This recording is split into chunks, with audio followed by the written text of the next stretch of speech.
Salam alaikum. Je m'appelle Adam et ces dernières années, j'étais vraiment obsédé par le développement de soi, l'amélioration de soi sur tous les aspects, que ce soit spirituel, physique, émotionnel. Et je me suis buté un petit peu à un problème où est-ce que je remarquais qu'en ligne, le contenu était un peu superflu, était vraiment superficiel et allait pas en profondeur sur quelles sont les causes ou bien quels sont les fondements de l'amélioration.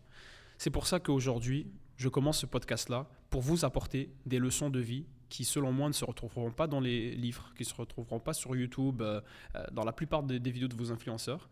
Parce que selon moi, c'est avec les vraies conversations, avec des conversations sans filtre, qu'on apprend vraiment les plus grandes leçons de vie.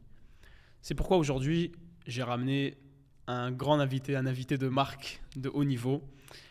C'est un frère que ça fait même pas si longtemps que je connais, mais malgré ça, il y a quand même une affinité qui s'est développée, alhamdoulilah, et je pense qu'aujourd'hui, son parcours de vie, en fait, juste toutes les variables qui font le grand homme qui est devant moi, font en sorte que je pense qu'il a des perspectives vraiment intéressantes qui, je l'espère, va être bénéfique pour vous tous.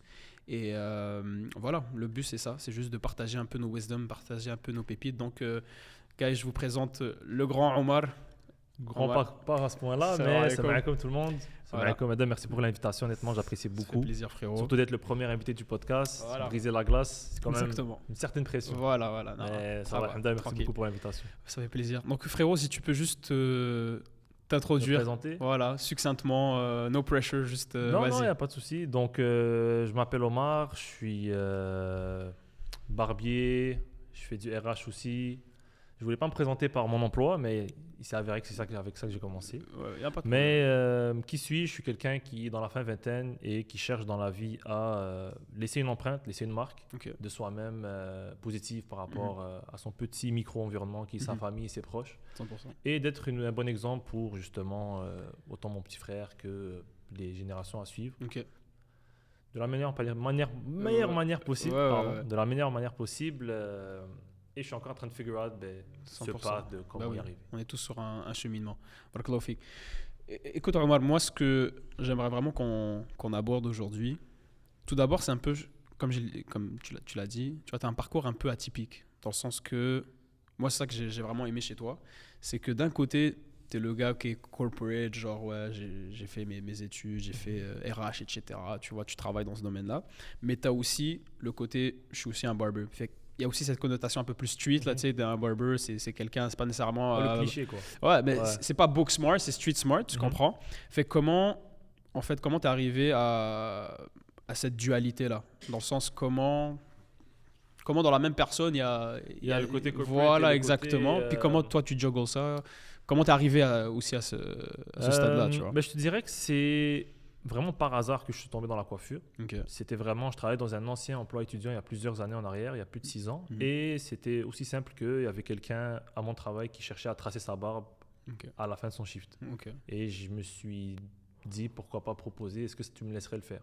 Ok. Et il s'est avéré que il a aimé le résultat, il est revenu quelques semaines après pour le faire. Et j'ai trouvé que je prends quand même plaisir, tu vois, à faire ça. travailler avec mes mains, à couper Ok. des cheveux, etc. Ok. Et c'était quand même très gratifiant de avoir le feeling d'améliorer entre guillemets l'esthétique de quelqu'un ou de Ok. lui donner plus confiance en lui-même par Nice. rapport à une certaine coupe, même si mes coupes n'étaient pas tout ça à cette Ouais, époque-là. c'est normal au début. Ouais. Et ça a commencé comme ça. Puis Mhm. en parallèle de ça, ben, c'était devenu un peu mon travail étudiant et j'étais aux études en même temps. Ok. Du coup, j'avais gardé cette dualité-là jusqu'à post-graduation. Mhm.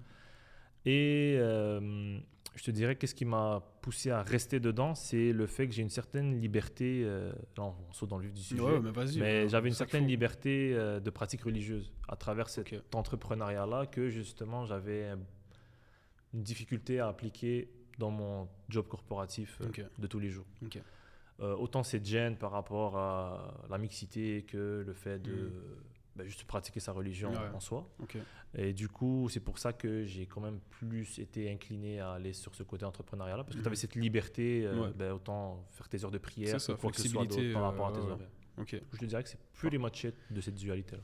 Justement, parce que bon, je voulais peut-être le discuter après là, mais tu l'as ramené maintenant, le côté peut-être religieux de la chose. Évidemment, dans le monde, je pense un peu de la coiffure, tu sais, c'est un peu nuancé parce que bon, il y a certains avis, ok, tel type de coiffure, tu comprends. Oui, sur le qaza et tout direct. Voilà, Ouais. exactement, la barbe, etc. Fait que, moi, je voudrais comprendre un peu ton cheminement par rapport à ça, si on a eu un, tu vois, s'il y a une évolution dans le sens que, est-ce que peut-être au début, tu vois, par exemple, travailler dans un barbershop traditionnel, c'est 9 fois sur 10, il y a de la musique, etc. Puis, tu comprends ce que je veux dire? Ouais, Donc, totalement. quand est-ce que tu es arrivé à un point où est-ce que tu te dis, OK, genre, je veux faire une carrière ou bien je veux être vraiment, tu sais, dans le monde du barbering, etc. Mais je veux quand même aussi uphold mes values, tu comprends? Je veux quand même Je te être dirais fidèle qu'au à... début, il n'y avait pas ce concept de uphold mes values par rapport Ok. à la religion, Ouais. dans le sens où je voyais pas de souci à autant raser la barbe que genre tracer des sourcils ou C'est peu ça. importe, Ok, tout ce ok, qui ok. rentre dans le dogme religieux Ouais, de ouais, ces règles-là. 100%. Parce que j'étais, je te dirais, peut-être pas aussi pratiquant. J'ai toujours eu un pied dedans, Ok, mais à ce spectre-là de ma vie, je voyais pas de soucis ou genre, je faisais rien de mal, ouais, ouais, tu vois. ouais, c'est ça. Et il y avait aussi le fait que tu es un produit de ton environnement où je travaille dans un barbershop. Tu Ouais. sais, les coupes que tu fais à longueur de journée, c'est ça. Mhm. J'avais une clientèle qui était assez jeune, donc C'est design, ça, trait dans ouais, le sourcil, etc., etc. ouais. Et c'était à travers le temps que je me suis dit, une fois que je suis sorti du barbershop, c'est en fait Covid a causé ça. Ok. Et ça m'a, entre guillemets, forcé à ne plus être dans un salon de coiffure. Ok. Et j'avais commencé les house calls. Et à ce moment-là, j'étais dans l'optique où j'étais trop money hungry. Je voulais juste de l'argent, de l'argent, de l'argent. Donc j'avais vraiment mis toute cette pensée-là de côté. Ok. Et à travers le temps, justement, je me suis un peu burn out à travers l'excès de la quête à l'argent rapide, entre guillemets, dans la coiffure. Ouais. Du coup, j'ai arrêté de couper des cheveux Ok. pendant plus d'1 an. Et à travers ce 1 an-là, je me suis renseigné justement sur raser la barbe, Ouais, sur ouais. faire les sourcils, etc. Mhm. Et le cheminement s'est vraiment fait à travers l'idéologie de c'est quoi être un homme. Mhm. Et c'est de quoi avoir même les traits physiques ou le caractère d'un homme également. Donc, le fait de faire ses sourcils, de faire 2 lignes, Ouais. de raser sa barbe à 0, Ouais. tu vois, plusieurs choses que pour certains ça pourrait être des traits féminins, pour d'autres non, mais que moi je valorisais selon ma religion comme des traits féminins. Ok. Le fait de simplement faire ses sourcils, là Ok. j'attaque personne qui le fait, mais religieusement la team ça fonctionne pas. Tu vois. Du coup c'est vraiment ça qui m'a, avec le temps, m'a fait pencher vers ça. Et du coup, je me suis dit, si je reviens à la coiffure, je vais revenir avec des règles auxquelles je vais respecter entièrement. Voilà. Par exemple, une des règles que je suis catégorique dessus, c'est que je ne rase pas la barbe au jour d'aujourd'hui. Ok. Et ce qui m'a aidé avec ça, c'est qu'il y a certains frères, collègues coiffeurs, Ouais. qui vont se reconnaître justement, qui font également la même chose. Ok. Donc ça m'a aussi un peu aidé à ne pas me sentir seul dans cette direction. Pas dans le seul cette fou vague. qui fait ça, genre. Exact. Genre, c'est qui ont des barbershops et qui pour autant ne mettent pas de musique, Ok. pas de vulgarité dans le salon de coiffure, Ouais. ne rasent pas la barbe, C'est ne ça. font pas les sourcils. Exactement. Et je me suis dit, ok, si quelqu'un d'autre le fait, pourquoi moi je serais pas capable de le faire? Ok. Tu vois, sur mon petit volume de C'est travail. ça. Du coup, Et justement, par rapport à ça, tu vois, je pense que ça, c'est quelque chose que plusieurs des gens qui nous écoutent peuvent relate. C'est un peu ce stade-là où est-ce que tu passes de comme j'ai peur d'être vrai ou bien d'être vraiment honnête par rapport à mes valeurs parce que tu as peur un peu du regard des autres, tu as peur du jugement des autres. Fait que je veux dire, est-ce qu'il y a quelque chose qui s'est passé ou bien peut-être une réalisation que tu as faite? Je sais que tu as mentionné, tu avais pris une pause, mais qu'est-ce qui a allumé la... Ouais, c'est quoi le déclic? Tu comprends? Parce que tu aurais pu juste abandonner ça puis dire, ok, tu sais quoi, laisse tomber. Mais tu as dit non, je veux continuer, mais par contre, je vais mettre en place certaines limites, certains trucs. Fait que, pour moi, ça démontre genre une progression au niveau de la psychologie ou bien la perception de la chose. Fait que si tu pouvais peut-être... je te dirais que c'était pas un déclic aberrant où c'était d'un coup, boum, tout a changé. Il n'y a pas eu un traumatisme. Exact. Il y a eu beaucoup de mini changements à travers le temps. Le premier, je te dirais que c'est quelques années en arrière, j'avais eu un accident de moto. Dans lequel je me suis blessé, mais là, alhamdoulilah, tout va bien. Et à l'impact contre la voiture avec laquelle j'ai eu l'accident, je te dirais que j'ai pensé ni à Dieu, ni paradis, ni enfer, ni rien du tout. Et au point où, sur l'impact, j'ai dit une vulgarité en impactant la voiture. Et du coup, plusieurs mois après ça, une fois que j'ai fait ma physio et je me suis remis sur mes jambes, je me suis reposé la question de...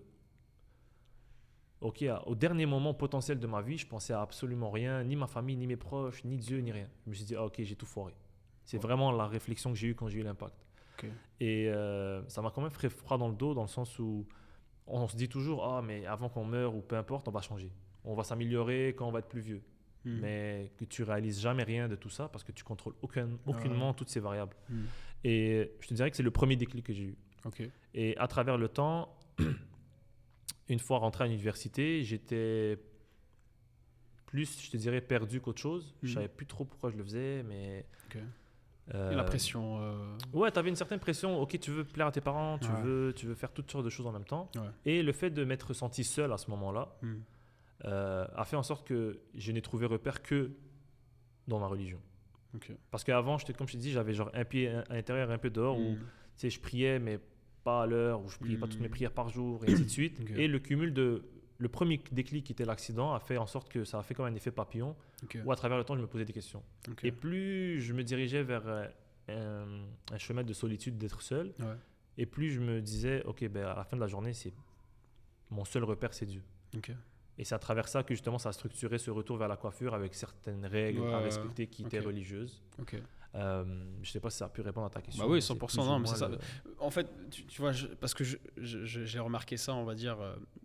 chez moi, puis même des proches, c'est que tu sais, quand t'es jeune, ok, ça va, comme t'as dit, one foot in, one foot out, mais tôt ou tard, il arrive toujours quelque chose, genre, puis je pense, tu vois, j'avais vu ça dans un podcast, j'ai oublié le nom du gars, Osama. Le copieur, oh là là, le copieur de podcast. Mais en fait, c'est que, tu sais, si par les blessings de Dieu, tu te rapproches pas de lui, il va te donner, genre, un challenge dans ta vie, pour te ramener à lui, tu comprends? Parce qu'au final, quand on parle de la rahma de Dieu, Dieu il t'aime plus que ta propre mère peut t'aimer, tu comprends? En fait, c'est un amour, mais c'est un amour qui est intelligent dans le sens que toi peut-être tu le vois pas comme quelque chose de bien, mais tu regardes après, 20 ans après, you look back at it, t'es comme, ah ok, si j'étais pas passé par telle ou telle chose, si j'ai pas eu cet accident-là, si j'ai pas eu ça, je serais pas là, tu vois? Puis tout ça est lié au fait que it's like ça vient de c'est ça, la rahma et la hikma de Dieu, tu comprends, genre c'est son wisdom. Fait que non, c'est vraiment intéressant. Aussi je voulais discuter avec toi, comme tu as mentionné un petit peu tout à l'heure, genre tu as eu ce déclic là sur ok, je veux quand même continuer à être barber, etc. Puis là maintenant tu as ta pratique tout seul, right? Tu as ton propre studio, etc. Shout out voilà, si vous voulez, voilà. C'est Léonard, les alentours, voilà. Studio privé. Exactement.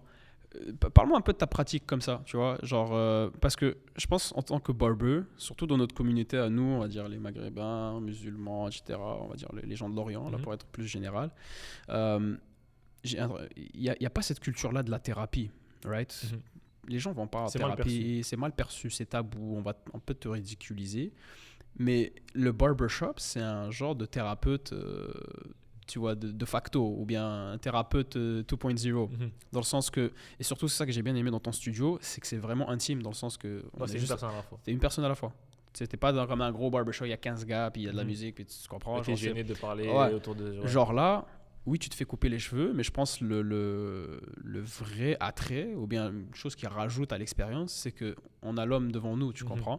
Donc, je voulais savoir, toi, est-ce que c'est quelque chose auquel tu t'attendais? Genre, est-ce que c'est quelque chose que sur lequel tu mets l'emphase? Genre, quand tu as tes clients, est-ce que tu discutes avec eux ou bien c'est job puis that's it? Non, vraiment pas. Honnêtement, c'était quelque chose de prévu parce qu'une fois que j'ai décidé de revenir vers la coiffure, je me suis dit j'avais 2 options. En théorie 3. Donc, je me suis dit soit je reviens vers les house calls, ce que je n'ai pas aimé parce que tu ne contrôles pas l'environnement dans lequel tu vas. Et parfois, tu n'es pas toujours très accueilli dans l'environnement dans lequel tu es parce que certaines personnes de où tu vas dans le house call ne veulent pas nécessairement que tu sois là. La deuxième option, c'est de revenir dans un barbershop. Et après, je peux les compter sur une main, les barbershops qui vont respecter les règles que je m'étais mis de pas de musique dans le salon, pas de vulgarité, etc. Même si les frères que je connaissais, ils pouvaient faire ça, ils pouvaient me donner accès à une chaise, je cherchais à rester plus local dans le coin de l'Est. Ces gars-là, par exemple, ils étaient dans d'autres Exactement, d'autres zones. Quartier-Ville, Châteauguay, dans ces alentours-là. Et du coup, je me suis dit, à ce moment-là, la seule option pour moi, c'est de revenir dans un studio dans lequel je pourrais, de 1, contrôler tous ces environnements-là qu'on avait discuté tout à l'heure, et de 2, d'avoir cette proximité avec la clientèle où c'est vraiment une personne à la fois. Parce que même moi, avoir été dans un barbershop, tu n'es pas toujours à l'aise à parler parce que tu as une ligne de personnes assez à côté de toi, le barbershop, il y a beaucoup de gens, etc. C'est pas qui est là qui va entendre. Donc tu vas parler, mais tu vas juste parler de surface. Exactement. Mais après, c'est pas tout client qui cherche à parler. Certains clients, ils n'ont pas discuté de surface et that's it. Mais je dirais que c'était intentionnel d'aller chercher ce côté privatisé, exactement, pour créer ce coziness et cette... je dirais pas vulnérabilité, mais cette aisance à discuter. Un genre de safe space dans le sens que tu te sens à l'aise de discuter. C'est ça. Mais justement, moi, je veux comprendre sur ta personne. Comment ça t'a impacté, toi? Est-ce que tu as remarqué que comment dire, est-ce que tu étais déjà de base quelqu'un qui écoute les gens, etc. Ou bien ça a forgé? Je te dirais que j'ai toujours été une personne qui est assez sociable sur un aspect one-on-one.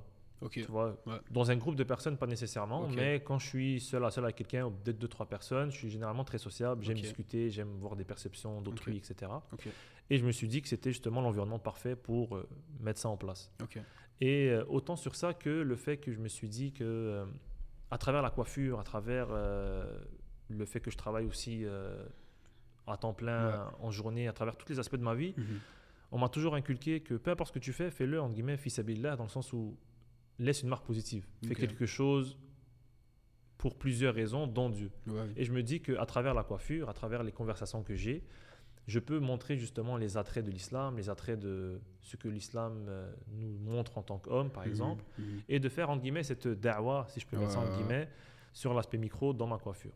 Et je te dirais que c'est vraiment un truc qui prend beaucoup de place dans mon travail, où je ne suis pas en train de... que la personne soit musulmane ou pas, je ne suis pas en train de lui mettre genre l'islam au fond de la gorge, en mode ouais, vas-y, apprends, c'est ça qu'on doit faire, c'est pas ça qu'on doit faire.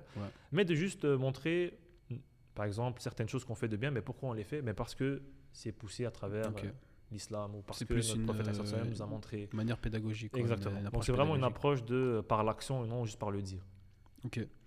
Mais moi, ce que je voulais explorer, c'est plus au niveau de toi en tant que personne, comment... Parce que, évidemment, lorsque tu es quelqu'un qui reçoit, on va dire, les problèmes des gens, etc. Moi, j'ai connu des gens, par exemple, qui étaient imams dans des mosquées et tout. Puis, tu sais, on vient avec des problèmes H24. Ouais, il y a problème de divorce, problème de ci, problème de ça, nanani, les enfants font pas ça. Et à un moment, c'est lourd, tu vois. Donc, je voulais savoir, est-ce que dans le monde, justement, de la coiffure, puisque, justement, surtout dans ton contexte, tu as cette proximité-là, est-ce qu'à un moment, tu dis, c'est lourd? Ou bien... C'est-à-dire comment tu processes ça, tu vois? Honnêtement, non. Je ne le perçois pas comme lourdeur, parce que je le perçois comme un blessing, comme une ni'ma, que les gens me donnent cette confiance. Me donnent cette confiance et me donnent, entre guillemets, cette vulnérabilité par rapport à leur vie personnelle. Par exemple, certaines personnes ne sont pas aussi ouvertes, mais parce qu'ils ne te connaissent pas autant, ils auront tendance à être plus ouverts avec toi qu'avec leur cercle personnel. Parce que justement, il n'y a rien qui les relie, qui te relie toi à leur vie. Il n'y aura pas de conséquences nécessairement. Exactement. Donc j'ai certaines personnes qui ont beaucoup plus d'aisance à me parler de certaines choses, parce que justement, j'ai aucun lien à part être le coiffeur en tant que même si on est très proches ou même amis à un certain stade. Mais je te dirais que c'est aucunement une lourdeur, je le vois vraiment comme un honneur que cette personne-là me donne non seulement son temps, mais il m'explique toutes ces affaires-là de sa vie. Et de me faire confiance à ce point-là, parce que je me suis dit, à la fin de la journée, je suis qui, moi, pour que tu me parles de tout ça? Tu vois, si tu me parles de tout ça et tu me demandes conseil, c'est que tu valorises, de un, mon point de vue, et que tu me valorises en tant que personne pour se dire, ok, ben, je peux lui parler de ça, parce que potentiellement, son take ou son angle de comment il va le voir est pertinent pour moi. Donc, je le vois absolument pas comme une lourdeur, et je me rappelle chaque jour à quel point c'est genre un blessing d'avoir cette chance de pouvoir interagir de cette sorte. Et justement, dans cette position-là que tu as, qui est quand même privilégiée, dans le sens que tu as accès aux gens sur d'un point de vue que c'est pas disponible à tout le monde, est-ce qu'il y a des leçons ou bien des trucs qui reviennent souvent, que tu remarques? Évidemment, tu coiffes que des hommes, là, donc chez les hommes... By default. By default. Chez les hommes de nos jours, est-ce qu'il y a des problèmes que tu vois qui sont récurrents? Genre que dans notre tranche d'âge, on va dire, tu vois. Et je te parle pas de problèmes de surface, que genre, l'économie, elle est tough, etc. Parce que dans ta position, justement, ça qui est intéressant, c'est que les gens se confient à toi. Donc, qu'est-ce que tu remarques? Genre, quel genre de poids est-ce que les gens ont que souvent peut-être tu vois dans je ta te dirais pratique? que ça serait deux choses, une plus superficielle que l'autre, mais je te dirais que pour commencer, ce serait l'ego. Le fait que beaucoup de personnes, incluant moi, là, ou peu importe qui, ont parfois cet ego qui cause le fait que, par exemple, dans une situation, les choses ne vont pas se régler à cause de l'ego. Parce qu'il se dit, c'est l'ego de cette personne-là est grande, la mienne aussi, je vais la gonfler en conséquence. Ou parce que tu n'es pas prêt à délaisser quelque chose et tu veux prouver absolument que tu as raison. Mais je te dirais que cet ego-là de moi je réussis, moi je suis capable, moi je dois faire ci, moi je dois faire ça. Regardez-moi ce que j'ai fait, c'est vraiment, je te dirais, la variable qui revient le plus à travers des discussions où il y a généralement des problématiques dans la vie personnelle de certains. Et le deuxième aspect qui est vraiment très relié à ça, c'est l'aspect financier. C'est ah, mais j'ai besoin de faire tant, j'ai besoin de faire ci, j'ai besoin de faire ça, parce qu'on se compare toujours à tout ce que tu vois sur les réseaux, les personnes qui surréussissent, etc. Ouais. Je te dirais que c'est les deux variables qui viennent beaucoup l'un avec l'autre. Un, l'ego, parce que l'ego de l'homme, honnêtement, c'est vraiment très surdimensionné, parce que tu te prends pour qui pour me dire ça, ou pourquoi tu dis ci ou ça. Oui, cet aspect de fierté-là. Exact. Et en fait, moi, ce que je dis à ça, c'est que parfois, le fait de délaisser un débat ou de délaisser des arguments, sachant que tu as raison, c'est juste un signe de plus grande intelligence. C'est juste un signe de laisser faire. Mais pas de laisser faire, oh, je me laisse marcher dessus. Mais si tu sais personnellement que la personne en face de toi va juste pas gober ce que tu vas lui dire, khalas, mais tu vois, laisse économiser son énergie, exactement. Tu te perds pas. Mais je te dirais que c'est les deux grosses variables. C'est l'aspect monétaire où on se dit toujours, ok, on doit faire plus. Malgré qu'on a déjà quand même beaucoup, mais on se dit ok, plus parce que c'est pas assez. L'ego. Et le troisième qui vient de me venir à l'esprit, c'est le concept d'être heureux. C'est que en tant qu'homme, il y en a beaucoup qui ne se sentent pas heureux et qui se disent ok, mais c'est quoi être heureux dans la vie? Et il y en a beaucoup qui vont rattacher ça à des situations matérielles ou des statuts sociaux. C'est ça. Et qu'à la réalité, c'est vraiment aucunement tout ça qui va te rendre heureux. Tu vois. Ok, je dirais 100%. Mais justement, genre, est-ce qu'il y a des leçons ou bien des choses ou bien des interactions qui t'ont comme ouvert les yeux avec justement le fait que tu as cet accès privilégié sur les gens? Genre, qu'est-ce que tu as appris sur la nature humaine? Je dirais que, en fait, une des choses que j'ai réalisées, c'était par rapport à moi-même. C'est que quelques temps en arrière, je demandais à Dieu certaines choses qui étaient de l'aspect très matériel, carrière, emploi et peu importe. Et au final, j'ai eu tout ce que j'avais demandé, mais je me sentais au plus bas de moi-même. Raison étant que malgré que j'avais tout ce que j'avais demandé qui m'entourait, je sentais un vide constant parce que je m'étais éloigné justement de cette connexion spirituelle-là. Et je trouve que autant pour moi que les autres personnes, c'est qu'ils ont la même situation mais sur un angle différent. C'est qu'ils ont tout ce qu'ils ont demandé, qu'ils soient musulmans ou non, la question n'est pas là, mais qu'ils se perdent dans la sauce, entre guillemets, dans le sens où ils ont plus cette raison de pourquoi ils le font. Genre t'enrichir pour t'enrichir, à un moment donné, tu vas manger un plafond où tu dis, ok, mais what for? C'est ça, quand tu n'as pas de cause derrière. Et je te dirais que de mes interactions de la nature humaine, c'est pourquoi tu fais les choses. C'est vraiment la cause, le backbone derrière que les gens ont tendance à perdre à travers le temps. Et quand tu n'es pas dos au mur, mais par exemple, quand tu as une responsabilité où tu te dis, ok, je le fais pour ma famille, je le fais pour mes parents, je le fais pour ma femme et mes enfants, je le fais pour ma mère, etc., tu n'as pas tendance à perdre le nord. Mais quand tu le fais juste pour toi-même, parce que tu veux juste le faire pour toi-même, mais qu'il n'y a pas de rattachement spirituel derrière cette chose-là que tu cherches, tu vas généralement te perdre à travers ton parcours. Et c'est ça que j'ai vraiment retiré de... C'est ça, des interactions que tu as. Ok, c'est intéressant. Mais tu vois, justement, par rapport à ça, parce que tu l'as mentionné, je pense que ça peut être intéressant. À quel moment... Parce que je trouve que dans la première étape de... Tu sais, par exemple, tu te mets un objectif... Je pense que ce n'est pas nécessairement un problème d'avoir un objectif plus, on va dire, charnel. Ou, pas charnel, mais comme matériel ou tu vois, qui n'est pas très réfléchi. Mais que dans ce cheminement-là, tu commences à trouver que finalement, ok, peut-être finalement, ce n'était pas ça le but, mais c'est plutôt ce que cette chose-là représente. Tu vois, par exemple, l'argent en tant que tel, je pense... c'est des chiffres dans ton compte en banque, tu vois, avoir de l'argent. Mais c'est ce que ça représente, c'est la liberté, c'est la flexibilité, c'est la sécurité. Et aussi, une grosse partie, c'est quoi? C'est le statut. Et justement, je voulais explorer avec toi, en tant que barber, l'apparence physique, tu joues là-dessus. Fait qu'à quel point, est-ce que ça peut être bien ou mauvais, mais à quel point est-ce que tu remarques une différence de confiance, une différence d'allure générale avec tes clients, avant et après une coiffure? Genre, à quel point, de ce que tu as remarqué, c'est important l'apparence physique pour la confiance? Je te dirais que c'est valu comme très important parce que quand tu sors de la chaise, tu as un gros boost de confiance. Tu es plus confiant de toi-même, tu dégages une énergie où tu es plus outgoing, tu es prêt à faire les choses. Et généralement, en tant qu'homme, on relie ça à une activité. Par exemple, ok, je vais en voyage, ok, je dois faire ma chasse avant. Ok, j'ai un événement, j'ai un mariage, ok, j'ai une soirée, j'ai ma graduation, etc. Parce que c'est fou, c'est parce que c'est le seul domaine qui est relié à toutes les joies de ta vie. Tu vas te marier, tu vas couper tes cheveux. Tu vas en voyage, tu coupes tes cheveux. Tu gradues, tu coupes tes cheveux.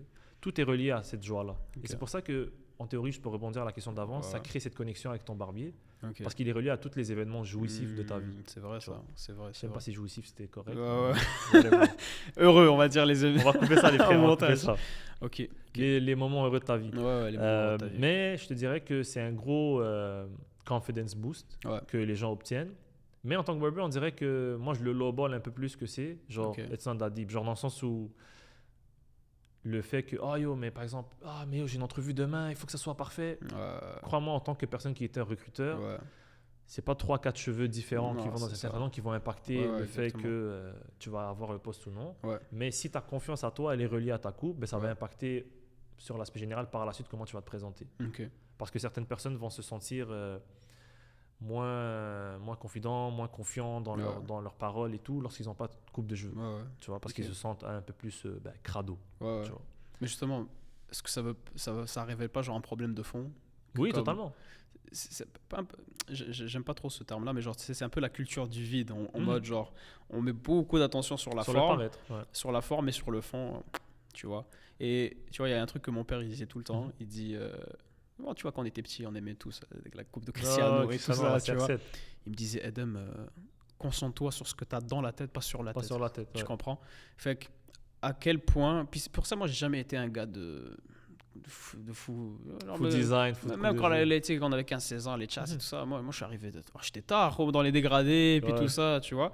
Fait que à quel moment est-ce qu'on arrive dans... Puis en plus, on va basculer après là-dessus, tu sais, t'as une marque de produits coiffants, etc. Mais à quel moment est-ce qu'on est trop dans le superficiel? Tu sais, est-ce qu'il y a un moment, selon toi, peut-être tu l'as vu dans ta pratique, mais comme on est trop dans le superficiel, on est trop sur l'attention du détail, comme tu as dit, 3-4 cheveux, mais au final, on oublie tout le reste. Genre, c'est quand qu'on peut faire le juste milieu? Où est-ce qu'on trouve le juste milieu? Honnêtement, c'est une très bonne question. J'aurais pas vraiment cette réponse parce que c'est vraiment du cas par cas. Tu as vraiment certaines personnes qui ont ce souci du détail juste parce qu'ils sont fanatiques de la symétrie, mais ça n'a rien à voir avec l'intérieur. Mais tu as d'autres personnes qui sont vraiment beaucoup plus complexées par rapport à leur look, qui sont beaucoup plus négligents sur le résultat final. Genre, je dis pas que ma qualité de coupe elle est différente selon ces personnes-là, mais dans le sens où c'est pas tout le monde qui met au même piédestal ça. Genre, je veux dire, un exemple parfait, c'est moi. Je suis barbier, mais par défaut, j'ai pas de chasse. Et tu vois, ça peut paraître très bizarre. C'est ça le truc, avoir la chasse. Et moi, j'ai une négligence par rapport à ça, dans le sens où, moi, à part que ma moustache et ma barbe est un peu propre, vu que j'ai les cheveux longs, sans plus. J'ai jamais eu cette envie à dégrader. Ou même si je prends par exemple toi comme exemple de coupe de cheveux, où tu as juste un seam taper sur le côté. Non, je te termine pas. Non, t'inquiète, zéro. Non, tu as juste genre c'est très classique, tu vois. C'est une coupe qui est très classique, qui se tient bien à travers le temps. Tu n'as pas une nécessité à un excès de... tu n'as pas besoin d'aller chaque semaine, tu maintiens ça. Mais certaines personnes, c'est juste que depuis qu'ils sont jeunes, ils ont été conditionnés. Moi, depuis que je suis jeune, j'ai pas eu cette habitude d'aller 2-3 semaines, un mois à couper mes cheveux. Et du coup, ça a eu une répercussion au jour d'aujourd'hui où je le fais pas nécessairement autant. Mais les personnes qui ont tendance à le faire ça depuis très très jeune, ils ont juste gardé ce style-là dans leur vie. Mais je pense pas que c'est aussi profond que ça par rapport à ta personne ou ta confiance. La seule variable où ça serait important, c'est de ne pas rattacher ta confiance en toi à ta coupe de cheveux. C'est ça le truc. Mais justement, c'est ce que je me suis toujours dit, genre... Pas je le vois de haut, tu vois, parce qu'il faut pas non plus avoir une arrogance, mais comme quand tu vois quelqu'un qui est trop... parfait. Pas trop parfait, mais comme qui porte trop d'attention à nanani, nanana, tu comprends, je veux que ça soit tel... Tu dis, frérot, t'as pas atteint l'essentiel, tu vois. En fait, la réalité, c'est que ce genre de trait-là, après, ça peut être harsh à dire, mais moi, je le mets dans la case de... Ça devient trop féminin. Ça devient des attraits trop féminins. C'est de l'ordre de la féminité. C'est pour ça que je dis, il est où l'équilibre? Parce qu'il faut avoir une certaine... C'est bien d'être beau, mais pas excessivement en mode excessivement beau comme tu as dit, où c'est vraiment pur détail, où ça devient maladif. En fait, la fine ligne, quand ça devient maladif, c'est là où l'obsession pose-toi la question parce que c'est trop obsessif. Et quand toute ton orientation tourne autour de ton apparence, là, à ce moment-là, il y a un problème quelque part à l'intérieur. Ok, 100%. Justement, puis parle-nous un peu de ton cheminement. Genre là, Omar, aujourd'hui, ton propre studio, tu as lancé ta marque de produits coiffants. C'est quoi la vision avec tout ça? Je veux dire, et quand je dis la vision, c'est la vision avec au fond de toi en tant que personne. Tu comprends? Pas la marque, etc. Mais toi, c'est quoi personnellement, comment tu te vois grandir avec ces projets-là? Purée, là, tu m'as pigé avec ta question. Ah, non, mais c'est. Non, mais, On a non. dit, bro, on a des belles conversations. Non, là, tu j'avoue. comprends? Non, honnêtement, la raison pourquoi j'ai lancé une ligne de produits coiffants pour hommes, Ouais. c'est que je trouvais pas qu'il y avait une marque qui répondait à mes attentes à moi Ok, pour la coiffure. d'accord. Et du coup, je me suis dit, ben, quoi de mieux que d'aller chercher la réponse par moi-même Ok. en ayant 100% confiance à travers ce que je peux donner et mettre dans les jeux de mes clients. Ok. C'est vraiment, ça a commencé aussi simplement que ça. Mhm.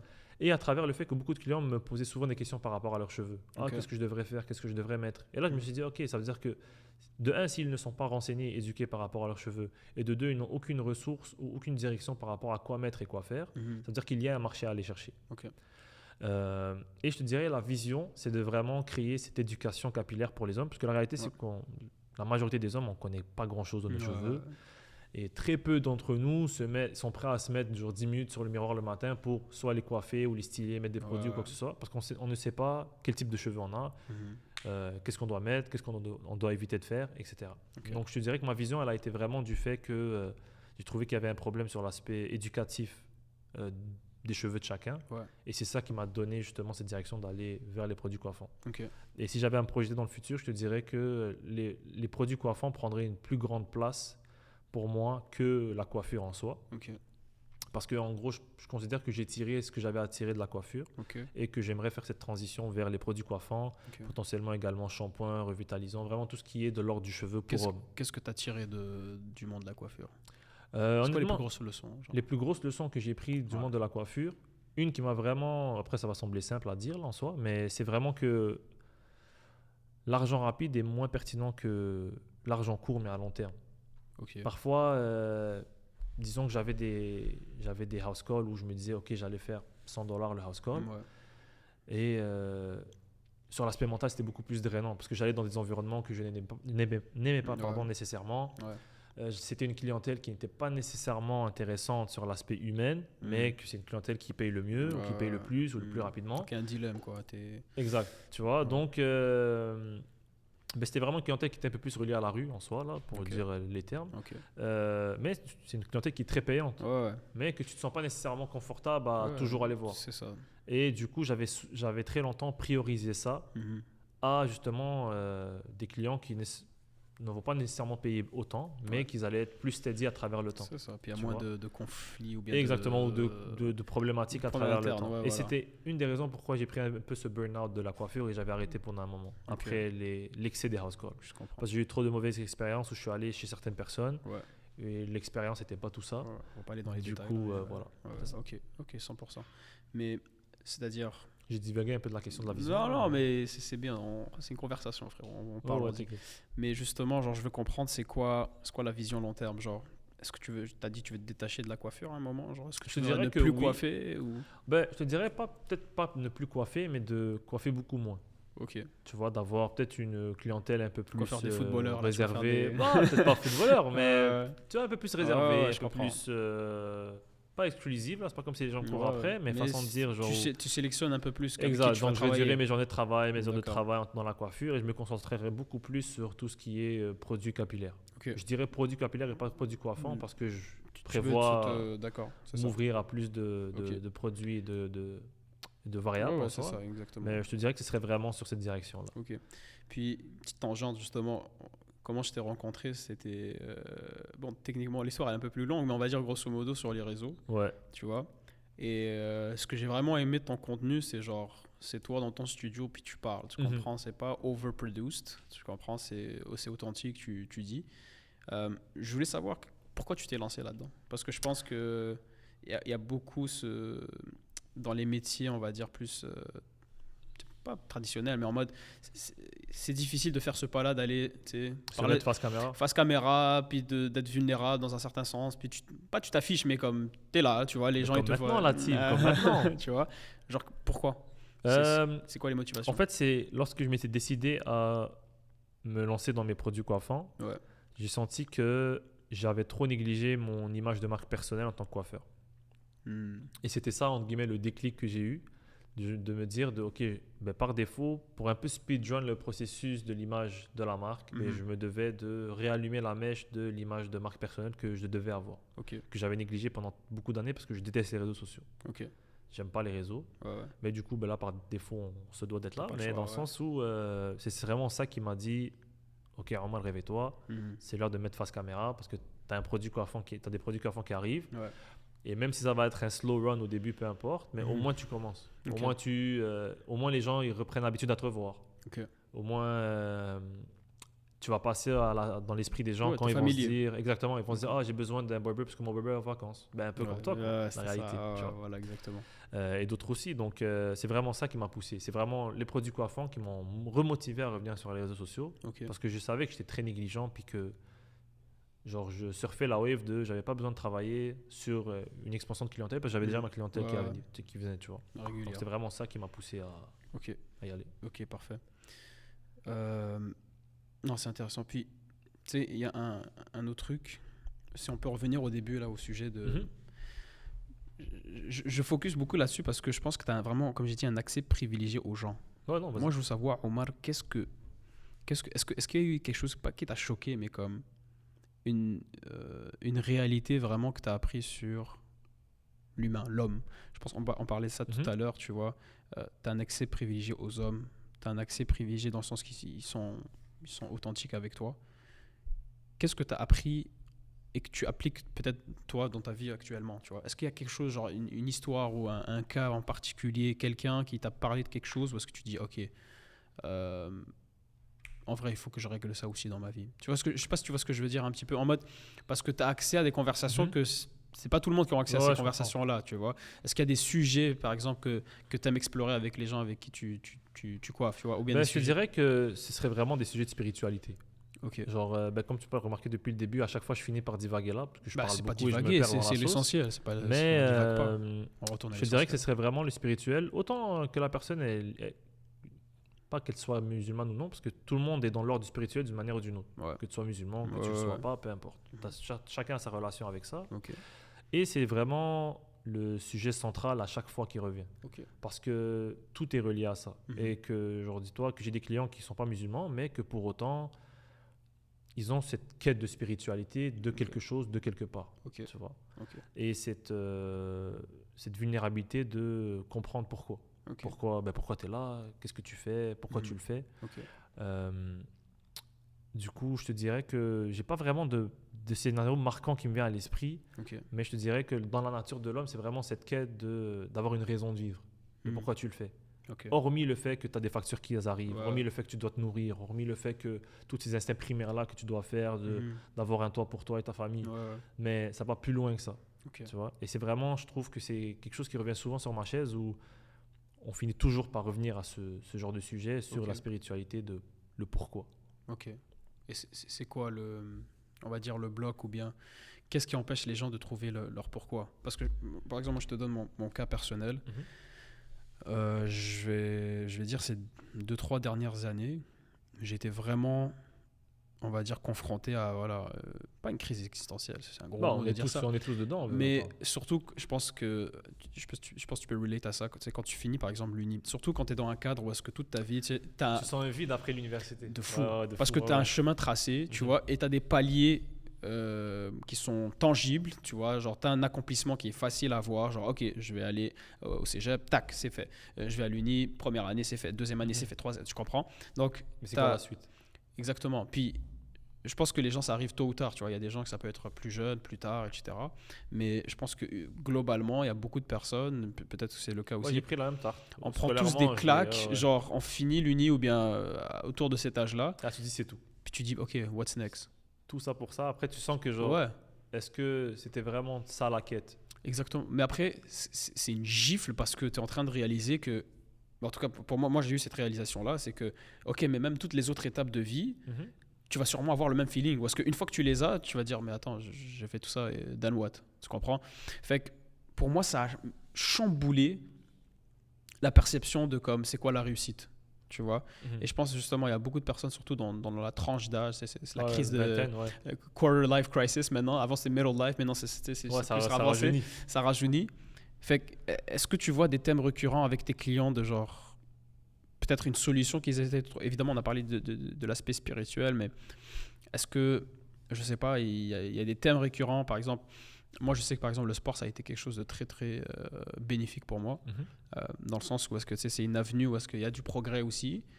Puis il y a aussi une certaine thérapie dans le sport, tu sais, quand tu vas au gym. Ouais, Il y a exact. tout l'aspect biochimie de la chose. Mais est-ce que tu vois quelque chose, est-ce que tu vois un thème récurrent avec tes clients? En fait, je pense que ça revient au fait de se sentir sur un plateau. Une fois que tu plateaux sur, par exemple, tu as pris l'exemple sportif, quand tu Ouais. plateaux avec une certaine performance et tu touches le plafond. Ouais. Et je pense à chaque fois qu'on passe d'une transition, ok, secondaire, cégep, université, là, université, généralement, c'est le plus haut plateau, à part si tu vas aller dans une spécialisation.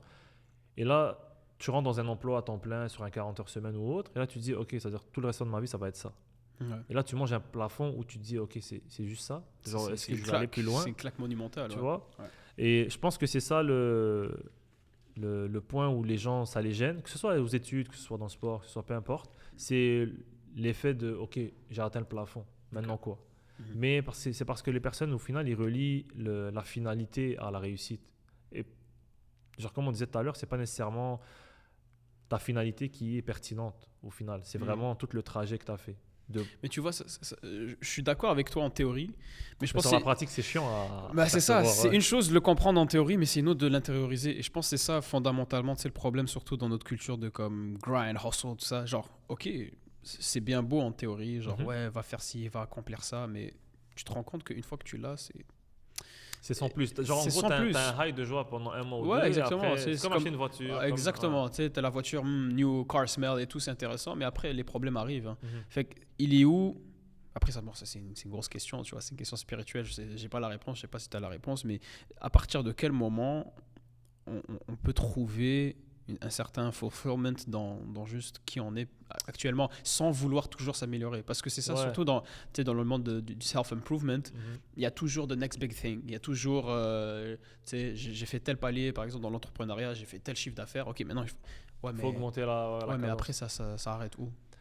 Honnêtement, moi, pour ma raison personnelle à moi, c'est vraiment sur l'aspect de ton intention, ta niya par rapport à ta spiritualité et Allah Azza wa Jal. Dans le sens où, peu importe ce que tu obtiens, peu importe ce que tu réussis, peu importe ce que tu échoues, si ta niya primaire, elle est pour Allah Azza wa Jal, là, par exemple, ok, je vais aller à l'université, tu manges le plateau, tu fais ton 40 heures semaine, mais ton objectif primaire n'était pas le diplôme, ton objectif primaire n'était pas le 40 heures semaine à un salaire de 100 000, ton objectif primaire n'était pas chiffre d'affaires à 100 000, après, ok, en entrepreneuriat, on monte à 200 000.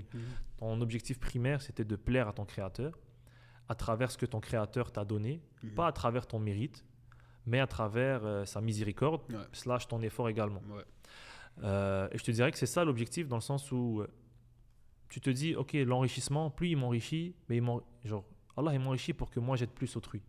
Ou je suis en train d'étudier, mais pourquoi j'étudie? Oui, parce que je veux le diplôme pour avoir le poste à X nombre de salaires, mais j'étudie parce que Dieu m'a demandé d'aller avoir une quête au savoir, d'aller chercher du savoir, d'aller puiser les sciences de toute la vie, tu vois, au final. 100%. Et je te dirais que pour moi, c'est vraiment au jour d'aujourd'hui, la conclusion que je suis arrivé à avoir, après tous ces plafonds que j'avais mangés, autant scolaire que carrière, etc. C'est vraiment d'être content, d'être, en libanais on dit shabaran, genre t'es rassasié de ce que Dieu t'a donné, et de te permettre de garder la tête sur les épaules à travers le fait matériellement de regarder celui qui a moins que toi, et ça va recréer cette revalorisation du blessing dans lequel tu es. Et que spirituellement, regarde celui qui en fait plus que toi, qui est plus engagé que toi. Parce que la réalité, le seul endroit où tu ne vas jamais manger un plafond, c'est dans ta spiritualité, c'est dans tes pratiques religieuses avec Allah Azza wa Jal. C'est le seul endroit où, peu importe ce que tu fais comme habitude, il y a toujours autre chose que tu peux refaire, autre chose que tu peux rajouter. Il y a même dans les mêmes choses que tu fais everyday, il y a toujours une plus grande profondeur à atteindre dans ta prière, dans ta concentration, dans toutes ces affaires-là. Et je pense que, étant donné qu'aucun être humain est parfait, c'est la seule chose que tu ne peux pas avoir à la perfection. Exactement.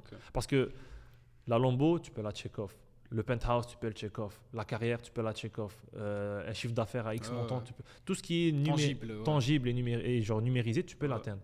Mais la seule chose que tu ne peux pas atteindre à la perfection, c'est justement ta pratique religieuse. Parce qu'on est en constante quête de perfection dans ce domaine-là, mais sans pour autant arriver justement à le crochet. Parce qu'à la fin de la journée, il n'y a pas, ce plafond. Parce que l'être bornes-là, humain, le prophète alayhi salam était l'être humain parfait si on devait donner une perfection à un être humain. Ouais. Mais la réalité, c'est est-ce que nous, on peut atteindre ça? Non, mais est-ce qu'on se doit d'être en quête active de cette affaire-là? Oui, exact, tu vois. Mais justement, je voulais peut-être explorer ça. Mm-hmm. Comment on cultive cette on va dire, sentiment de satisfaction de ce qu'on a. Parce que je pense, surtout dans notre génération, c'est extrêmement difficile. Parce qu'on voit, we see what's out there. Il y a 1000 ans, tu étais dans un village. Ouais, tu n'avais pas les réseaux sociaux, tu savais pas ce qui se passait dans notre pays. C'est ça, tu es limité à ton village, puis c'est bon, genre, je vais marier la cousine du voisin, tac, tac. C'est carré. Mais là, genre, tu vois qu'est-ce qui est possible, donc c'est difficile d'être satisfait avec ce que tu as. Parce que, après, surtout si par exemple, tu as un minimum de confiance en toi, tu vois, tu es capable d'avoir une vision, d'avoir des ambitions, je vais faire tel projet. Fait comment tu cultives une satisfaction sans non plus tomber dans une sorte d'abandon, puis comme genre, ok, c'est bon, j'ai ce que j'ai. Puis that's it, tu vois, genre un abandon total, parce que qu'on le veuille ou non, tu sais, on est des humains, fait qu'on veut quand même on veut le succès, on veut la réussite, c'est normal. On veut le succès. Fait est-ce que après c'est une question, c'est une grosse question, tu vois. Je dis pas nécessairement qu'on a les réponses, mais est-ce que tu as peut-être une piste, tu vois, à donner à ceux qui nous écoutent, tu vois, pour créer, on va dire, une satisfaction peut-être dans ta vie que toi tu je te dirais que moi c'est genre, je suis quand même assez, en guillemets, minimaliste dans pas mon mode de vie, mais dans ma vie en général. J'ai pas besoin de grand chose pour me sentir dans le succès. Genre là, au jour d'aujourd'hui, je me sens dans le succès parce que, alhamdoulilah, Dieu m'a donné l'opportunité d'avoir un endroit où je peux justement accueillir mes clients de manière privatisée, qui respecte les règles religieuses, des règles que je m'étais données. En même temps, je travaille aussi à distance, 100% à distance, que j'ai aussi voulu dans le passé. Donc, et que j'arrive à travers tout ça de faire le bien à travers mon emploi et mes hobbies, tu vois. 100%. Mais de comment arriver à ce stade d'être satisfait sans pour autant rentrer dans l'abandon. Parce que là, tu rentres dans une sphère spirituelle. Puis ça, c'est un domaine auquel je m'intéresse de plus en plus. Ça ramène à ilm, là. C'est pas moi qui va la réponse. Non, mais quand je te parle spirituel, c'est pas nécessairement le côté religieux. Évidemment, c'est lié, mais spirituel dans le sens où est-ce que tu es capable de créer une connexion avec Dieu. Parce que être religieux, être spirituel, c'est deux choses différentes dans ma conception des choses. C'est-à-dire que tu peux être quelqu'un qui, encore une fois, check off ce qu'il faut être pour être religieux, mais il n'a pas nécessairement une connexion avec Dieu. Tu comprends? Tu peux avoir la barre, mais si dans le sens du minimum acceptable. Tu vois. Ouais, exactement. Mais est-ce que peut-être tu as quelque chose pour créer cette connexion? Je te dirais, c'est que c'est de... pour ma part, c'est le fait de réaliser qu'à la fin de la journée, personne ne peut rien pour toi à part ton créateur. Genre, une fois que tu viens à la réalisation que si demain toute la planète elle arrive et te dit, toi Edem, tu vas pas toucher cet iPhone. Mais que Dieu t'a écrit que tu vas toucher cet iPhone, mais tu vas le toucher coûte que coûte. Et si toute la planète Terre elle se met contre toi inversement, et Dieu ne te l'a pas écrit, tu ne l'auras pas. Donc après, je me suis mélangé dans mes trucs. Anyways, on a compris le dessin. On a capté. Du coup, c'est vraiment de se sentir genre... peut-être pas powerless, mais genre de se sentir... genre sans Dieu, t'es rien. Genre sans Dieu, tu peux rien faire. Genre là, on prend pour acquis que vas-y, là, on respire, on est assis, on court, tu vois, tu fais du sport, etc. Mais c'est pas tout le monde qui a cette chance. C'est pas tout le monde qui a, genre, tu vois, genre cette ni'ma là. Donc je te dis, je pense que c'est de réaliser c'est pas simple ni'ma, mais de réaliser ces ni'ma sur ton quotidien. Qu'on prend pour acquis. Genre le fait que là, toi, tu as un travail, alhamdoulilah, mais tu as des gens qui sont en quête de travail depuis 6 mois, ils ne trouvent rien. Ou là, tu as une situation familiale où tu as une famille, tu as un écosystème et tout, il y a des gens que ils n'ont plus personne. Donc, de sentir que chaque chose que tu as dans la vie n'est pas, de un, pas par mérite, et de deux, que c'est une baraka, c'est un cadeau de Dieu. Parce qu'à la fin de la journée, la raison pourquoi on se sent toujours en quête de plus, ça rentre dans le concept du genre, tu te sens entitled, tu sens que genre, toi tu mérites ça. C'est ça. Moi j'ai fait les efforts, j'ai fait mon bac, pourquoi je mérite ce travail, je mérite ce diplôme, je mérite ce statut social. Mais à la fin de la journée, tu mérites rien. Ça veut pas dire que tu fais 100% d'efforts pour quelque chose que par défaut, tu vas l'avoir. Tu es obligé de l'atteindre. Pas obligé, mais tu vas l'atteindre. Tu vas nécessairement l'atteindre. Donc je pense que le fait de se sentir rassasié, c'est de comprendre à quel point tu es infiniment petit et à quel point au final c'est pas toi, genre c'est exact, genre peu importe ce que tu fais, c'est pas toi. Genre par exemple moi pendant la coiffure, peut-être je me suis dit Dieu il m'utilise comme instrument pour les autres et il utilise les autres comme instrument pour que moi j'en apprenne des choses, tu vois. Okay. Donc de tout relier à ça à chaque fois et de comment arriver à relier tout ça à chaque fois, je pense que c'est à travers juste du questionnement à travers le temps. Du questionnement et une certaine discipline par rapport à ta pratique religieuse à travers le temps. Parce que tu peux pas du jour au lendemain, boum, ta connexion avec Dieu elle se connecte, alors que tu fais pas les causes que Dieu t'a demandé de faire sur l'aspect obligatoire. Donc je pense que ce serait vraiment l'aspect de se sentir que je me suis perdu dans la sauce. Mais en gros de sentir que justement tu ne mérites rien et du fait que tu ne mérites rien, mais justement tout ce que tu vois autour de toi, mais tu remercies Dieu pour. Tu vois, genre tu le remercies pour sa miséricorde de t'avoir donné tout ce qu'il t'a donné, parce que c'est pas tout le monde sur terre qui a sa chance. Donc ça, grosso modo, ça fait en sorte d'inculquer un sentiment de genre satisfaction, right? Parce que tu vas être satisfait de tout ce que tu as. Tu vois là, je suis satisfait d'être là, je suis satisfait aussi simple que j'ai une bouteille d'eau, je suis satisfait 100%. Que ce soir j'ai la garantie que je vais rentrer chez moi, je vais être au chaud, j'ai un frigo plein, j'ai un toit où dormir.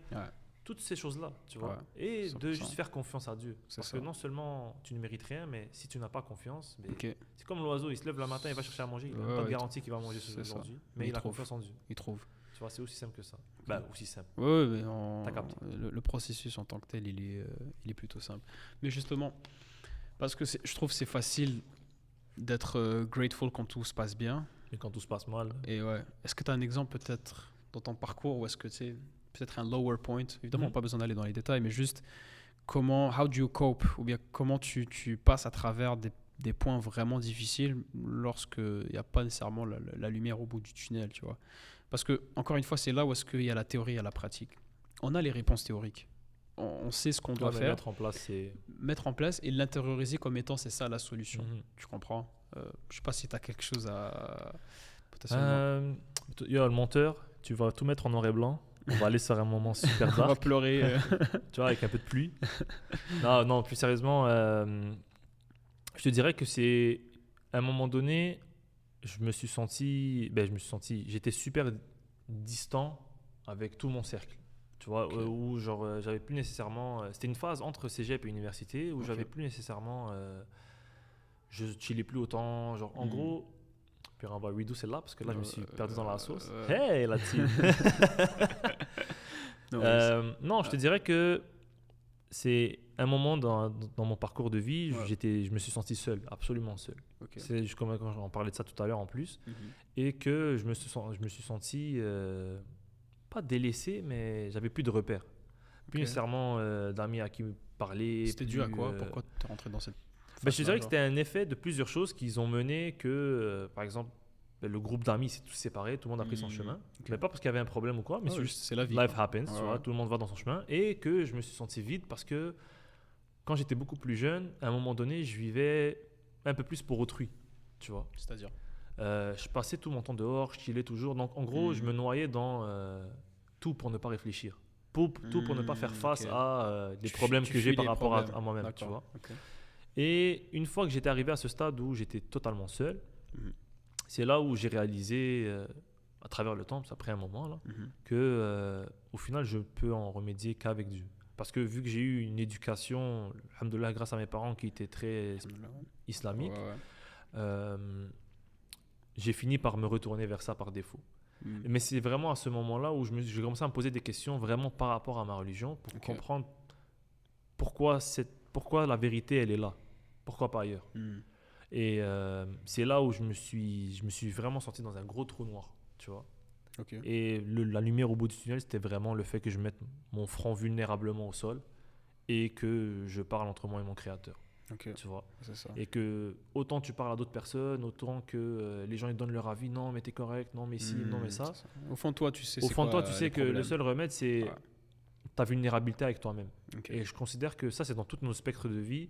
Lorsque tu es vulnérable avec toi-même, ça veut dire que tu es capable de faire face et tu as assez d'intelligence pour faire face à tes défauts à toi et à comment faire face, à comment les changer. Si tu n'es pas capable d'être vulnérable avec toi-même, c'est que tu ne fais pas face à tes problèmes à toi et par défaut, ça finit par nourrir ton ego.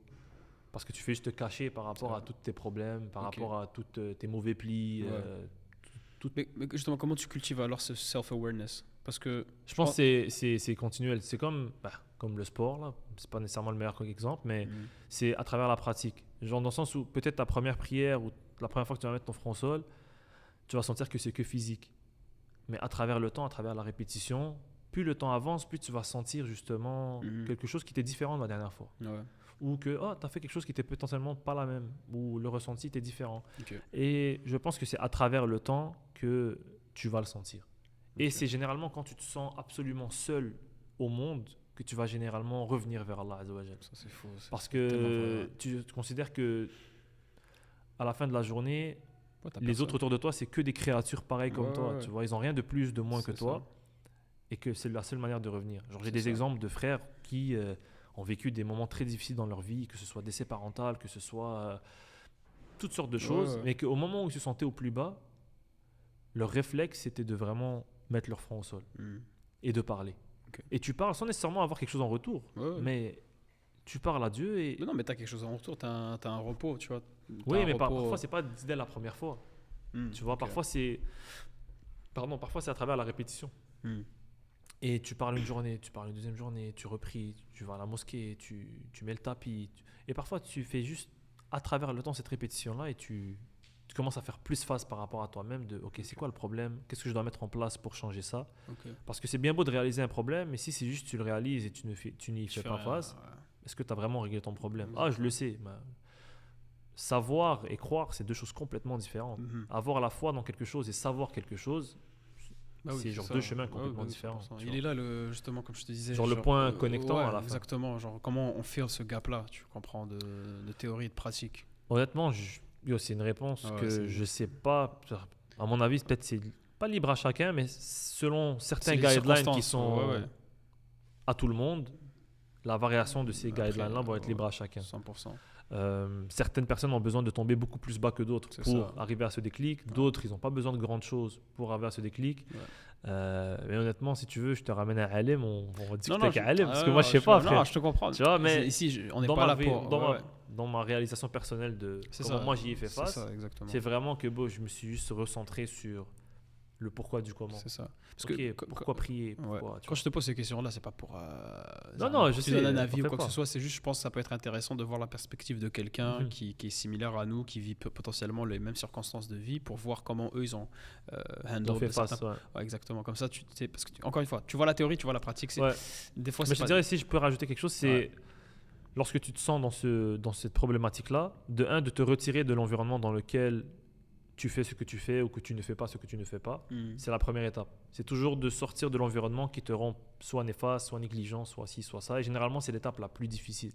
Parce que c'est l'étape où généralement, soit tu vas délaisser des mauvaises habitudes de vie, soit tu vas délaisser de mauvaises fréquentations que tu aimes de cœur, que tu veux leur bien, ils veulent ton bien, mais sauf que le bien que eux ils veulent pour eux-mêmes n'est pas nécessairement bon. Donc, par défaut, le bien qu'ils veulent pour toi est quand même ça va être biaisé à travers ça, tu vois. Donc, je pense que l'étape numéro 1 pour tout changement, c'est de sortir de l'environnement qui te fait causer ces mauvais plis-là ou ces défauts-là ou ces erreurs-là. Et par la suite, c'est d'y remédier avec autre chose. Parce que tu dois combler ça avec autre chose. Tu ne peux pas libérer ce temps-là que tu faisais X ou Y et juste t'asseoir et attendre. Parce qu'au final, l'ennui crée justement ces mauvais plis auxquels tu vas revenir par défaut. Donc, de les combler petit à petit à travers d'autres choses. Par exemple, avec quoi? Qu'est-ce qui a marché peut-être pour toi? Je te dirais, moi, quand je suis sorti de... après, moi, j'ai pas été... non, je sais. Mais je pense qu'on a tous des phases où est-ce que, tu sais, comme tu as dit... Je te dirais que, par exemple, le fait que je m'étais donné, par exemple... là, j'ai un peu négligé ça, mais je devrais y reprendre. Là, face caméra, comme ça, je l'assume. Mais, par exemple, de plus aller prier à la mosquée, par exemple, pour moi. Genre, je me suis dit, un mauvais pli que j'avais, c'est il y a un chilling, il y a X ou Y, on y va, mais je prenais pas en considération l'heure de la prière. Tu vois, là, pour pas donner l'exemple de la mosquée parce que c'est plus complexe à expliquer.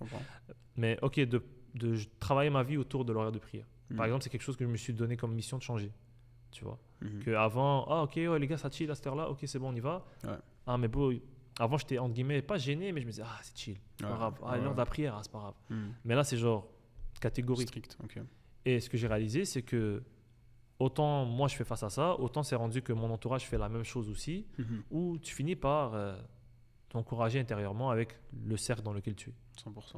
Donc je te dirais que c'est l'exemple que j'ai, c'était vraiment de bouger sa journée à travers ta prière. Et c'est dû à ça aussi que l'entrepreneuriat a un peu plus joué, comme je l'ai dit tout à l'heure. Ouais. J'avais cette flexibilité-là. Ben, j'ai un client qui rentre et frérot, dans 5 minutes, je vais prier, je reviens. C'est ça, exactement. Que j'avais pas nécessairement dans le corporatif. Même si au corporatif, j'étais super bien accueilli par rapport à ma religion. Ouais, c'était pas super compréhensif, mais c'est pas la même chose, exactement. Ouais, 100%. Ok, Omar. Là, ce segment-là, il est à toi. Si tu as quelque chose, tu veux parler ou tu comprends, La team, c'est simple. J'ai une promotion de fou. On switch les rôles. Switch les rôles. Là, je suis l'intervieweur là. Fais ce que tu veux. C'est le plancher à toi. Ouais, moi, je vais te poser une question vu que c'est une question qui m'est revenue par rapport à ce que tu m'as dit tout à l'heure. Ouais. Toi, ta quête justement de ce podcast, elle a été stimulée par quoi? Elle a été stimulée par quoi et pourquoi? En fait, non, c'est bête ce que je viens de dire. Non, pas du tout. Elle a été stimulée, ça veut dire qu'est-ce qui a causé cette étincelle-là? C'est ça. Et aussi, c'est quoi que tu vas puiser à travers les personnes que tu invites? C'est une bonne question. Tu vois, faut pas te. Les frères. Alors. C'est pas dingue là-dessus. Celle-là, on va la mettre en boucle. Non, tu la mets en repeat, celle-là dans la scène. Mais alors. En fait, moi, depuis que je suis petit, moi, je suis quelqu'un qui connecte avec les gens par la conversation. Moi, alhamdoulilah, j'ai je veux dire, le blessing d'avoir des gens dans ma famille parce que j'ai cette vulnérabilité-là, j'ai cette capacité-là à parler. Et c'est à travers ça que j'apprends. Tu comprends? Il y a beaucoup de personnes qui, malheureusement, ils n'ont pas quelqu'un, ils n'ont pas un confident, ils n'ont pas un mentor, ils n'ont pas quelqu'un qui peut leur apporter un peu de guidance. C'est pour ça que je te disais qu'il y a la théorie et la pratique. On peut savoir toute la théorie, mais de l'appliquer ensuite, c'est différent. Fait que c'est pour ça que c'est bien d'avoir un intermédiaire, quelqu'un qui a plus par exemple, d'expérience que toi, qui a vécu ce que toi, tu as vécu, etc., qui va te permettre de peaufiner ou bien de raffiner les décisions de vie ou bien juste ton cheminement en général. Donc, moi, j'ai remarqué que j'avais vraiment une énorme plus-value c'est-à-dire que je retirais, moi, dans ma vie personnelle, à travers les conversations. Avec certaines personnes en particulier, mais même au jour le jour. Comme on disait tout à l'heure, tu peux apprendre de n'importe qui. Juste, il faut que tu aies on va dire, le lens, où est-ce que tu es capable d'accepter en fait les gens, que tu n'as pas un ego, genre non, toi, tu fais pas ci dans ta vie, nanana, je t'écoute pas. Tu comprends? Il y a beaucoup d'advice comme ça, genre si tu veux pas avoir la vie de telle personne, écoute pas ses conseils. Oui, il y a une part de réalité, il faut pas non plus les prendre à 100%, mais il faut être capable de discerner qu'est-ce qui vient de l'ego de la personne ou qu'est-ce qui vient de juste la réalité, tu comprends? C'est pour ça, par exemple, tu sais, quand tu es jeune, tes parents ils te disent fais pas ci, fais pas ça, et tu le rejettes parce que tu es dans ta phase rebelle, etc. Mais après, avec le temps, tu remarques que ok, finalement, ils avaient raison, parce qu'il y a une part de wisdom. Donc, pour revenir au point, je divague un peu. Central. T'inquiète, c'est la classique celle-là. Au point central, je pense que même en général dans l'histoire humaine, la tradition orale, c'est comme ça que l'apprentissage se faisait. C'est récent qu'on écrit, etc. Donc je pense que c'est inné en nous, c'est quelque chose de naturel qu'on connecte par la parole. Donc moi, c'est on va dire ma manière de m'exprimer. Et comme j'ai mentionné un petit peu tout à l'heure, je trouve que là, au jour d'aujourd'hui, sur Internet, beaucoup de superflu, beaucoup de trucs basiques, beaucoup de punchlines. On se fixe encore une fois sur la forme et pas le fond. On se fixe sur les hooks, c'est normal dans le contexte du social media game et tout ça. Mais je pense qu'il y a quand même une place puis c'est ça, je pense, un peu l'intérêt du podcast. Une place où est-ce que tu peux avoir des vraies conversations, où est-ce que tu apprends des vrais trucs, puis qu'on passe à travers le superflu. Moi, par exemple, je suis ici d'une école de commerce, avec tout ce qui est networking, etc. J'ai baigné là-dedans, mais je déteste ça, bro. Je déteste hey, how was your day, man? Qu'est-ce que t'as fait ce week-end? Parce que de un, comme c'est pas honnête, parce que les deux, on s'en fout, tu vois. Tu me poses qu'est-ce que j'ai fait dans mon week-end, mais tu t'en fous pas mal. Puis ça ramène nulle part. Moi, par exemple, juste passer une après-midi avec quelqu'un et on discute, ça vaut tout l'or du monde pour moi. Avec une bonne personne, où est-ce que tu vois, la conversation, elle est dynamique, ça vaut plus que d'aller faire un voyage. Genre vraiment, sincèrement, pour moi, c'est ça où est-ce que je tire ma satisfaction. Donc là, c'est de redonner un peu ce feeling-là. Ce que tu ressens toi publiquement. Exactement. Mais pour revenir à justement, quand tu m'as dit la théorie et la pratique par rapport à la spiritualité et le cheminement, et qu'au final, ils finissent par se croiser. Toi, qu'est-ce qui a causé ce croisement et comment tu vis justement ta spiritualité sur l'aspect quotidien, genre comment tu l'imbriques dans ta vie de tous les jours pour ne pas tomber dans l'ennui de genre il faut que j'aille plus que les autres et tomber dans le ok, je fais plus rien, Dieu m'a donné tout. Non, mais honnêtement, la raison pour laquelle je t'ai posé la question tout à l'heure, c'est parce que c'est une question que je me pose tous les jours. Tu comprends comment on a toujours cette course aux richesses, etc. Mais comme tu as dit, je pense, en fait, Dieu, il est all-knowing, dans le sens qu'il sait exactement pour chaque personne qu'est-ce qui doit lui arriver dans la vie pour qu'il comprenne, qu'il se prenne une claque, tu vois. Moi, dans ma vie, ça a été juste des moments, comme j'ai mentionné, avec l'université, avec certaines relations, certaines amitiés, etc., qui, une fois quand tu es dans la sauce, quand tu es dans le moment, tu vois pas le wisdom derrière, mais une fois que tu sors de ça, tu dis, ah ok, ça m'a appris telle chose sur moi, ça m'a appris telle vérité sur la vie en général. Et c'est juste d'avoir la patience. La patience, c'est facile, encore une fois, c'est facile à dire. Puis je sais que c'est pas la réponse que tu veux nécessairement. Non, c'est la réponse que toi tu veux par rapport à ta réalité. Au final. Dans le sens que à un moment, il faut avoir confiance en Dieu parce que, comme tu as dit, tous les miracles qu'on a. Moi, le simple fait que je me vois, on est en bonne santé, etc. En fait, c'est de rester humble. C'est de rester humble et tu vois que au final, it's all gonna be good parce que celui qui s'occupe de ça, c'est Dieu. C'est pas n'importe qui. En fait, toi, moi, comment je le vois aussi, pour juste rajouter à ton point, c'est toi, tu te dois de faire les causes, faire ce que tu as à faire. Exactement. Et au final, tout ce qui s'ensuit, c'est dans les mains de Dieu. Exactement. Toi, tu ne peux rien y faire. Que tu le veuilles le changer, que tu ne veuilles pas y changer. C'est ça. Tu peux pas le changer même si tu avais envie de le faire. Exactement. Donc, puis ça vient de te couper, mais ça vient comme d'une place où est-ce que tu vois à quel point Dieu, il est grand et il est parfait dans son exécution.